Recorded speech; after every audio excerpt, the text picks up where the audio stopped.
Hello everybody, welcome back to the channel. My name is Larry Bodenheimer and today we are taking a look at Conti. Conti is a 32-bit Trojan, and when we look at VirusTotal, we have a bit of a mistaken identity crisis going on over here. We can see that popular threat label, it just says Trojan, however it does say .conti/fragtor. If we go to take a look at threat categories, it looks like more are reporting Trojan, but some of these are reporting ransomware. And then your family labels are Conti, Fragtor, and whatever P dot is. If we take a look through who is detecting it, we can see we've got ransom Win32.Conti, ransomware win/conti.r, we got Fragtor, Trojan ransom Win32.Conti. So you can see that quite a few people are reporting the correct name. Now, this actually came out just yesterday, and the fact that it has 51 detections already is a unfathomable L for the malware writer. Usually, if it's been out for a day, it typically has between 25 if they're lucky and 35 if they're unlucky detections. But this has 51, so the malware writer is that's a pretty big L. I'd just stop writing malware at that point. It would take longer to see who is detecting this, so let's take a look at who is not. If we take a look through here for any big names, we've got ClamAV, Baidu, and Webroot, but we don't actually see any other big names here. Just to look for the really big ones on who is detecting this, we've got Avira, Avast, where is Bitdefender, Kaspersky, and then if you really want to get to the nitty-gritty of it, McAfee and Symantec are also detecting this as well. Where the heck is Symantec? Here it is, and Sophos. If we take a look at details, here's the MD5, the SHA-1, and the SHA-256 of the video. If you want to follow along, you don't have to type this manually. It will be in the comment section down below. If we go to history, here's your creation time, which I almost never follow because this can easily be falsified. And the first submission date is almost 2 months away from that, so do with that as you will. If we go to relations, we do have 2 contacted URLs, however, they're both certificate authorities. And we have 3 contacted domains, however, they're certs and Microsoft. We do have 8 contacted IP addresses, however, none of these show up as malicious except for a confirmed Microsoft IP. If we take a look at dropped files, it says there's 222, but none of these have been scanned, so there's no point in looking through that. And if we go to behavior, again, I don't spend much time on behavior on this channel, but if you want to take a look here, now's your chance to do so. We do have 3 dynamic sandbox analysis detections, Zenbox, Dr. Web VX Cube, and Yomi Hunter. And if we scroll down, we have 2 high, 1 medium, and 1 low crowdsource Sigma rule, as well as 1 medium and 3 low crowdsource IDS rules. And finally, if we go to community, we can see that Nike Analytics, Jaffa Cakes, James, and Jim have all been here, as well as Petic. If we minimize that, we will take a look at the tools we're going to be using for this video.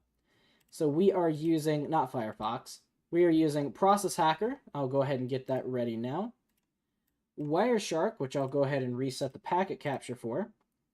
Let's go ahead and do that. Zooey, and Process Monitor, which I will go ahead and reset as well because it's already at 1.5 million defense. Last but not least, before we run the malware, let's look at the properties. If we go to details, they did not even try to make any fake description for this malware. No icon, no file description, no file version, nothing. And of course, if we go to digital signature, in terms of digital signatures, we have no digital signatures. And the last thing to do now is just to get Process Hacker ready, and without any further ado, let's run some malware. And immediately Firefox closes, we can see it disappear from Process Hacker as well, and the program is up here with 45% of the CPU. If we try to reopen Firefox, it does open the browser, but we get an error that says couldn't load XPCOM. So we'll click OK on that. And the malware is still running. Now this malware is going to be running for a while. So we're going to give it a second, but we're also going to take a look at browsers. And if you were paying attention, you may have just noticed that Zooey was forcibly closed as well. So if we can't open Firefox, let's try to open Microsoft Edge. It's thinking, but then it doesn't do anything, so maybe we just have to get it from the source. It's thinking again, and nothing happens. If we take a look at what's going on in Process Hacker, it does open, and we get Windows problem reporting, and then it just closes without saying a word. So that's pretty bad. Now, if we try to open Zooey again from the malware analysis folder, it doesn't do anything. It doesn't even try to open. We can click this a million times, or I could just sit here with my hand on the enter key to try to open it 1,000 times, and eventually we get some pop-ups, but we can see that Zooey is immediately closing as soon as it opens. So let's try to get it from the source like we did with Microsoft Edge. Same exact thing. So it's not the shortcuts that are being corrupted, it's actually the programs themselves. So in a way, I guess you could classify this as a virus, but also not really.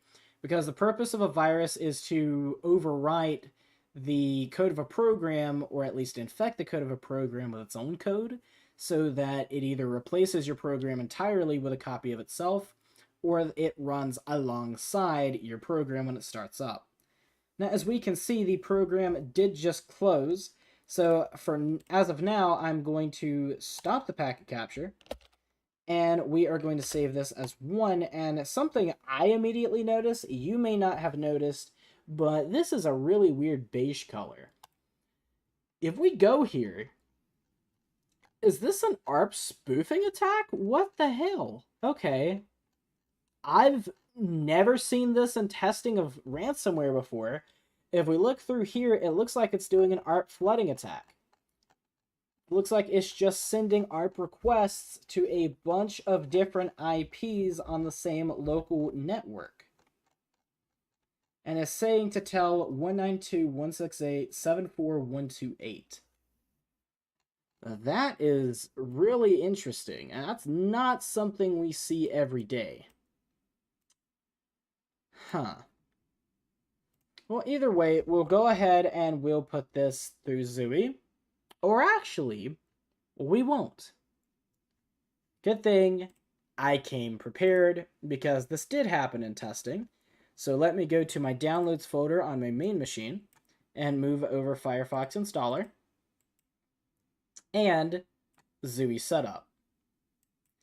So we'll install Firefox in a bit, but as of right now, we're going to need Zooey so we can actually put some stoof on here. So we're going to say only for me.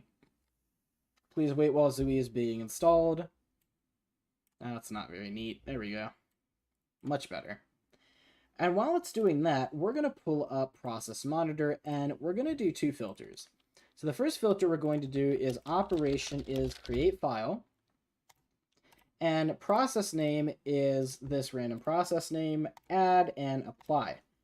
There are 5 million events, so it might take a second, and alongside that, we're going to run the Firefox installer, and that is 54,256 events. Now, I was never very good at math in school, but that's got to be at least 6.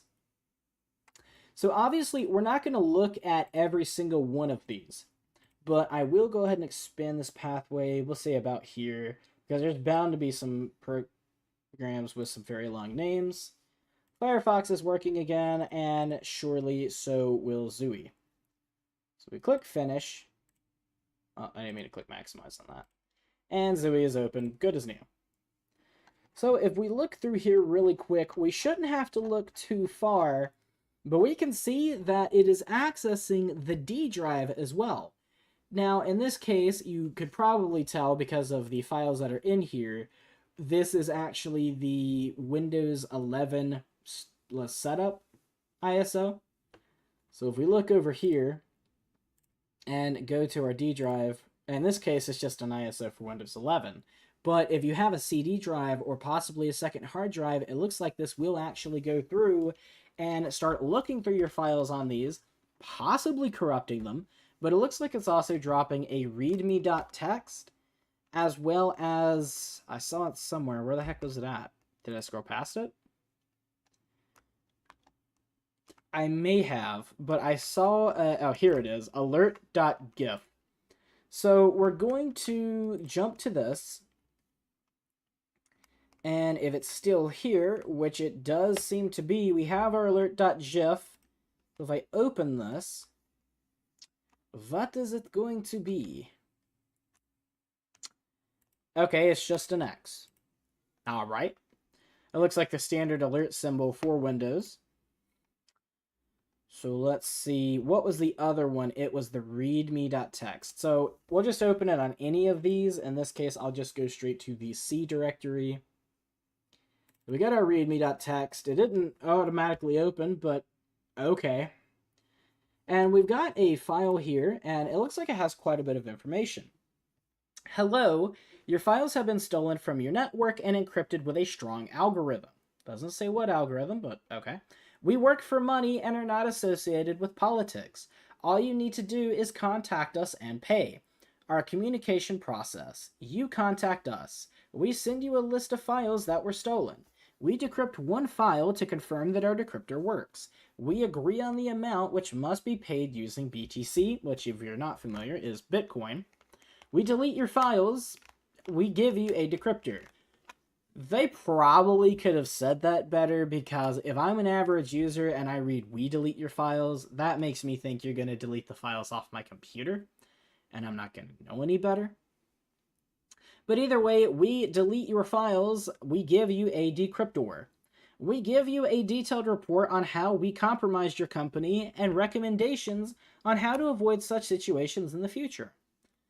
So that sounds very nice, especially for ransomware. However, this is all a load of bullshit, and I'll explain why in just a few seconds, but let's read the rest of this file. Client area. Use this site to contact us. Link for Tor browser. And we've got an onion, and use this ID to begin the recovery process. In order to access this site, you will need Tor browser. You can download it from this link. https://www.torproject.org. Now, I don't know how they expect you to do this, considering they just encrypted, or not encrypted, but they just corrupted the browsers on your computer. I guess they're expecting you to do this from another machine, but I don't know how you could do that unless you just took a picture of the link, because your average user is not going to remember www.torproject.org. I mean, I'm sorry, there's not going to. Additional contacts, support talks, and a different string here. No average user is going to use that. Recommendations. Do not reset or shut down. Files may be damaged. Do not rename or move the encrypted and README files. Do not delete README files. Important. If you refuse to pay or do not get in touch with us, we start publishing your files. 23/11/2024. Okay, so it looks like this is European malware. I was thinking, based off the English, that was probably like Eastern European. But, And this isn't necessarily in Europe. It just means it's outside of the United States. And, well, probably out of North America entirely, but who knows. So this is going to be November 23rd, so about 4 days from now at midnight.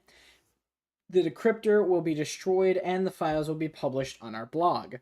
Blog is another onion link. Sincerely, okay, and we have some binary here. So let's take a look. Binary to English. Go binary to text translator. Binary input. Convert. Dragon Force. Ooh.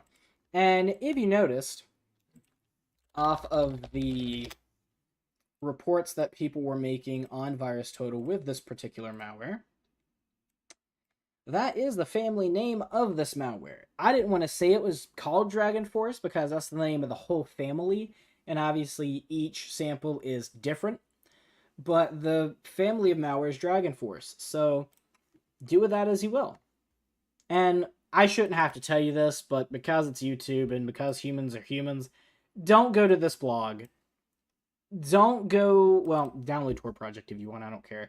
Don't go to this onion link. Don't do any of this. Don't go trying to troll them, because some of you are idiots and some of you are going to get infected with real malware and I'm not going to be responsible when you do. But with that out of the way, so it sounds like it's very scary, right? We got some very scary malware going on. My files have been stolen and encrypted with a strong algorithm. But if we go over here, nothing has been touched. So this is a folder of AVIs, JPEGs, movies, MP4s, a bunch of other stuff, right? If you look through here, nothing's been encrypted. Here's our picture of a Ford Mustang. Here's our picture of a Ford Mustang. See, that's fine. Here's a web page image. Don't know why it's being so slow. But there you go. And here is our .mov. Any second now, computer. Any second now. And our .mov is working just fine. And if you're not familiar with ransomware or encryption and you're like, oh my god, this doesn't have any audio. Did they encrypt the audio? It doesn't work like that. This particular video just doesn't have any audio. And neither do the others because I got them off the same site. But they didn't do anything. So why did it modify/corrupt our browsers and ZUI? Well, I'm assuming that it encrypted ZUI because it has some kind of anti-VM or anti-detection mechanisms. But typically when it detects something that's used for like dynamic analysis, it just stops. So usually it like detects it's in a VM or it detects testing programs on your machine and it just immediately kills its own process so that it cannot be analyzed and it doesn't actually do anything. But again, like it didn't. So why did it corrupt our browsers? And I have no idea in that case. Because if you want to try to make the argument, oh, but Firefox and Microsoft Edge could be used for malware analysis. Yeah, in the same way that your System32 folder could. I have no idea why it's doing that. These are things that would have to be answered with static analysis, which unfortunately would just take way too long for one YouTube video. So that may be something we do in a live stream some weekend. Definitely something to keep in mind. Did it overwrite Process Explorer? No, Process Explorer is working. What about dbloat.exe? That works too. So I don't know. I don't know why it does anything. I just work here. It did also get rid of the desktop background, so our beautiful Neon Samurai is gone now. Very unfortunate. But we can close that readme.txt. And the last thing that we need to do, actually, no, we're still taking a look at Process Monitor, aren't we? Okay, so let's keep looking through here. As you can see, it looks like it's going over probably everything that it can find. We got some .dats. It's definitely going over everything it can find on the D drive, but it looks like it's accessing npcap. I would go as far as to saying it's trying to access every single program on the machine. But the thing is, it's not encrypting npcap because if it was, then Wireshark would not work. And as we can see, very funny, Wireshark, hilarious. As we can see, Wireshark is doing just fine. So it's not affecting anything to do with npcap or overriding it or whatever you want to call it. It looks like it's just accessing a bunch of files and dropping readmes in literally every single folder that it can. If we scroll all the way to the bottom, because I'm not reading all of that, it looks like it stops accessing ZUI, so it may be in alphabetical order. I'm not going to go through and look, because that's not important. But then it does access itself one more time, and it drops an icon.ico and a wallpaper white.png. So let's jump to that public folder and see if they're still there. They are. So we have an icon over here, and it says encrypted. I'm assuming it meant to replace the icons of all the infected programs with itself. And that might work, but the infection certainly doesn't. And if we go to wallpaper underscore white.png, that do be a white background. I don't know what the arrow is for, but it's got the same icon as this. I don't know if this is their little cool, cute Dragon Force insignia. But that's going to be it for process monitor. Now let's go ahead and import that packet capture into Zooey. So we're going to go to import data. We're going to grab 1.pcapng, and we're going to let that run. Other than that, there's not really much else to do except for restart the computer and see if this has any persistence whatsoever. In this case, I kind of doubt it. One, it doesn't say persistence in VirusTotal, and that doesn't mean anything at all because it's been wrong both ways before. But two, it just doesn't really scream persistent to me. I feel like if it would have persistence, it would be running continuously. This is just Zooey and Firefox, ignore that. But it's not. And I also don't really see any suspicious tasks up here. We do have 2 explorers, which is interesting, but I don't believe that to be malicious. I guess you never know. I'll tell you what, I will try to end each one individually once we're done and ready to restart. But, I don't know. So we'll take a look over here at Zooey, which should be done. Indeed it is. And we'll query the pool. We've got 3,386 total rows, which I'll skim through this really quick. And we have a bunch of DNS stuff, no doubt from that ARP flood. So I'd imagine like 1,000,000,000% of this is just going to be DNS over and over. Now, am I expecting to see anything suspicious on here? Not really. Because as we saw from the crowdsource IDS and Sigma rules on VirusTotal, they're not picking up on much either. And even if they did, I'm not expecting to see much here because doesn't even seem to be sending off any of your data.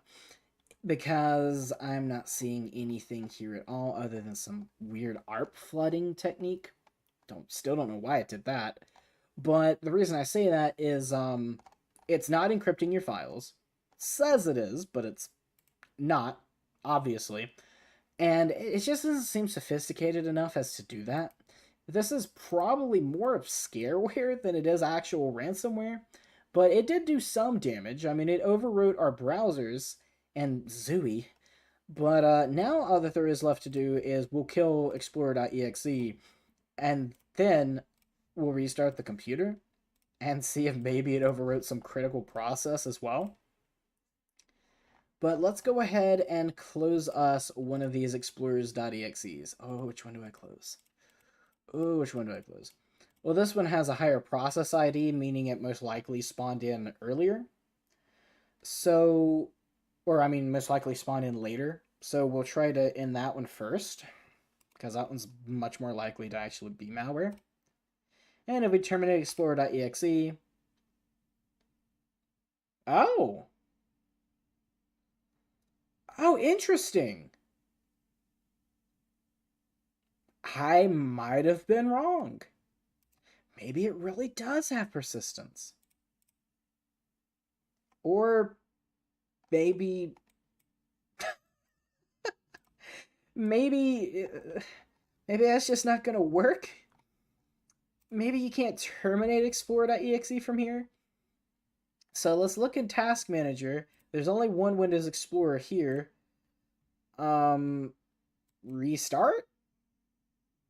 Yeah, and there it goes. Okay, I have no idea why it did that. That's very interesting, but that's fine.